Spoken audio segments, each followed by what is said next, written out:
Viral anggota TNI AL bantu dorong becak kakek tua di tanjakan tuai Pujian. Dua anggota TNI AL membantu mendorong kakek sopir becak yang tak kuat saat berada di tanjakan.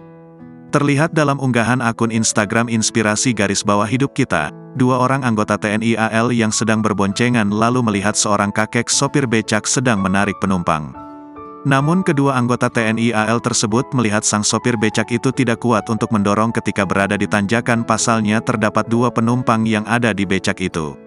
Kemudian kedua anggota TNI AL pun turut membantu mendorong. Tak terduga tentara membantu mendorong becak si kakek. Inilah contoh TNI yang mengayomi masyarakat, tulis keterangan dalam akun tersebut. Namun kejadian tersebut tidak membuat lalu lintas menjadi macet serta keadaan lalu lintas pun terlihat sangat normal. Sontak saja unggahan video itu pun mendapat beragam komentar dari warganet.